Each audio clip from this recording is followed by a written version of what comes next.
Bonjour à tous, un retour à la nature pour découvrir la version restylée du SUV milieu de gamme de Škoda, le Karoq. Il est sorti il y a 5 ans, il était nécessaire de lui faire un petit lifting. Pourquoi? Bien parce que c'est la deuxième meilleure vente de Škoda.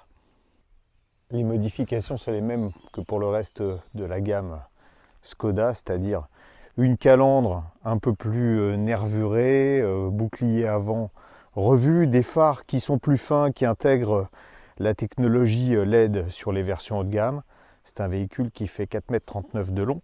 Et surtout, ce qui est intéressant de noter, c'est que l'aérodynamique a été très travaillée.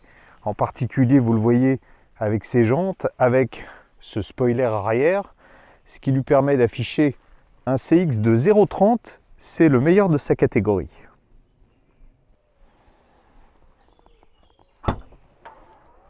Le coffre est généreux, il est très accessible, avec une capacité de 521 litres. Et cette capacité peut augmenter entre 479 et 588 litres avec l'option VarioFlex. Je vous explique tout de suite. L'option VarioFlex sont 3 sièges individuels à l'arrière qui sont inclinables au niveau des dossiers et qui peuvent également coulisser sur 15 cm et surtout être totalement amovibles. À l'intérieur, la présentation est classique, mais c'est sérieux et puis c'est surtout pas trop mal pensé. En particulier, regardez, avec ce coffre qui est au-dessus de la planche de bord, avec un écran ici central 8 pouces. Et puis sur notre version, normalement on doit avoir des compteurs numériques, mais crise des semi-conducteurs oblige, on est revenu ici à un compteur analogique. Cela dit, moi je trouve ça finalement très bien. L'équipement est complet avec en particulier une batterie d'aide à la conduite. On a l'assistant de maintien dans la file, le régulateur de vitesse adaptatif, l'aide au démarrage en côte, etc., etc. Notre version est équipée d'une boîte mécanique à 6 rapports. À l'arrière, c'est assez rare pour le souligner. Outre une prise USB-C et une prise 12 volts, on a aussi une prise 230 volts sur laquelle on peut brancher par exemple un ordinateur, puisqu'on a 150 watts de puissance disponible.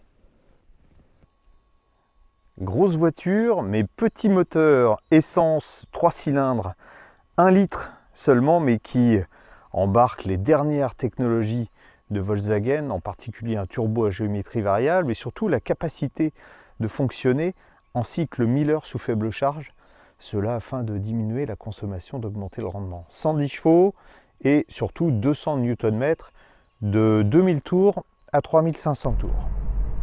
Au volant, on comprend pourquoi il a du succès ce Škoda Karoq, simplement parce que il est très agréable à conduire. Tout d'abord, il est confortable, on a pourtant des jantes de 18 pouces, mais la suspension est très prévenante, même sur les ralentisseurs, on n'est pas trop secoué. Et puis, cette douceur de suspension révèle une douceur générale. Tiens, attendez, regardez, on va avoir un ralentisseur juste là, comme ça va nous faire un test. Attention, ralentisseur dans une zone à 50. Tiens, il y aurait des choses à dire. Vous voyez, c'est pas trop abrupt. On n'a que 110 chevaux, mais le petit moteur 3 cylindres se montre particulièrement vif, surtout à l'approche de la zone rouge. Il a d'ailleurs une sonorité assez agréable. Et puis on a une boîte de vitesse très bien étagée. Et tout ça se marie avec un comportement équilibré, sûr. C'est, comme je vous le disais tout à l'heure, un véhicule vraiment très plaisant à conduire sur des petites routes comme ici par exemple. Un jeu auquel on peut se livrer en conduisant cette voiture, c'est d'essayer de deviner si le moteur fonctionne en cycle auto classique, alors c'est un peu technique certes, ou en cycle Miller.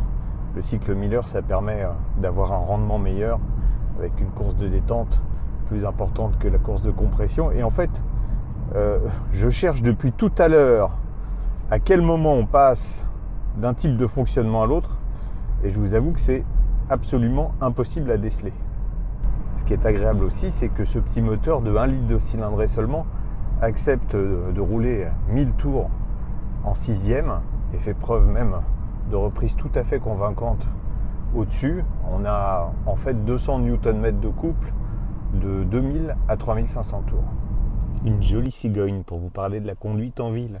Parce que c'est vrai qu'avec son gabarit compact, il est plutôt à l'aise. En plus, la direction est légère. Il braque non pas dans un mouchoir de poche, mais pas loin. Je vous le disais, 1000 tours en 6e en ville à 50 km/h. Et ça passe sans problème. J'ai malheureusement oublié de remettre la consommation à zéro en prenant la voiture, donc on n'aura pas sur mon parcours de consommation moyenne. En revanche, sur 1488 km d'essais qui ont été effectués par le véhicule, donc à un rythme quand même assez soutenu, on est à 7,3 litres au 100 de moyenne, c'est plutôt bien. Il faudrait tabler sur 1 litre de moins pour un usage normal. C'est là qu'on voit tout l'intérêt de ces petits moteurs avec des technologies assez sophistiquées. Quand on roule, je vais dire normalement, on a des consommations qui sont à peine supérieures à celles d'un diesel. Évidemment, ça change si on a le pied plus lourd. Malgré le surcroît de caractère avec ce léger restylage, ce Skoda Karoq ne sera sans doute pas un choix passion. Ça sera en revanche le choix raison de la catégorie. Pourquoi ? Parce qu'il est plus habitable que ses concurrents, il offre une modularité supérieure et puis son petit moteur essence 3 cylindres finalement est assez surprenant d'efficacité. Il est aussi relativement économique en carburant. C'est juste dommage que Skoda n'ait pas jugé bon de mettre une hybridation même légère. Enfin, niveau tarif, il est légèrement inférieur à la concurrence, même si les prix des Skoda ont pas mal augmenté ces derniers temps. 31 900 € pour cette finition business, en précisant que business, c'est pas seulement pour les entreprises, c'est aussi pour les particuliers.